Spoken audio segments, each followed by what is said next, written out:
നമ്മൾ സാധാരണഗതിയിൽ കഴിക്കുന്ന 3 തരത്തിലുള്ള ഭക്ഷണങ്ങൾ രാത്രി കഴിക്കുന്നത് ശരീരത്തിന് ഒട്ടും നല്ലതല്ല. ഒന്നാമത്തെ ഭക്ഷണം എന്ന് പറയുന്നത് എരിവ് അല്പം കൂടുതലുള്ള സോസുകളാണ്.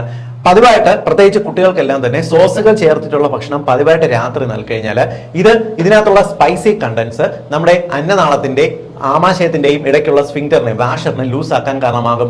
അന്നനാളത്തിലെ ഈ മസിൽ ലൂസായി പോയാൽ രാത്രിയിൽ നിങ്ങൾ കഴിച്ച ഭക്ഷണമെല്ലാം പുളിച്ച് മുകളിലേക്ക് തകട്ടുന്നതിനും നെഞ്ചരിച്ചിൽ, പുളിച്ച് തകട്ടൽ, ഏമ്പക്കം പോലുള്ള പ്രോബ്ലംസ് ഉണ്ടാക്കുന്നതിനും കാരണമാകും. മാത്രമല്ല ഇത് നിങ്ങൾക്ക് വിട്ടുമാറാതെ അലർജി, അസിഡിറ്റി, രാത്രിയിൽ കുട്ടികൾക്ക് ചുമ വരുന്നതിനെല്ലാം കാരണമാകാറുണ്ട്. അതുകൊണ്ട് രാത്രി നിങ്ങൾ എരിവുള്ള സ്പൈസസ് ഉള്ള സോസസ് കുട്ടികൾക്ക് നൽകാതിരിക്കുക. രണ്ടാമത്തെ ഭക്ഷണം അരി വറുത്ത് പൊടിച്ചുണ്ടാക്കുന്ന ഭക്ഷണങ്ങൾ രാത്രി കഴിക്കരുത്. പ്രത്യേകിച്ച് പുട്ട്, ഇടിയപ്പം, അപ്പം പോലുള്ള വെള്ളയപ്പം പോലുള്ള ഭക്ഷണങ്ങൾ രാത്രിയിലധികം കഴിക്കാതിരിക്കുക. കാരണം ഇത് വളരെ പെട്ടെന്ന് ദഹിച്ച് നിങ്ങൾക്ക് രക്തത്തിൽ ഷുഗർ സ്പൈക്സ് ഉണ്ടാക്കുന്നതിന് കാരണമാകും. കാരണം ഇവയുടെ ഗ്ലൈസിമിക് ഇൻഡെക്സ് വളരെ ഉയർന്നതാണ്.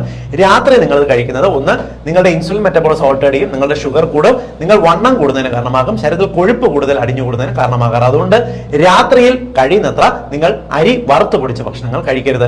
മൂന്നാമത്തത് കേക്ക്, പേസ്ട്രി പോലെ ബേക്കറിയിലുള്ള ഭക്ഷണങ്ങൾ രാത്രി കഴിക്കാതിരിക്കുക. കാരണം ഇവയ്ക്കകത്ത് ഉയർന്ന അളവിൽ ട്രാൻസ് ഫാറ്റ് ഉണ്ട്.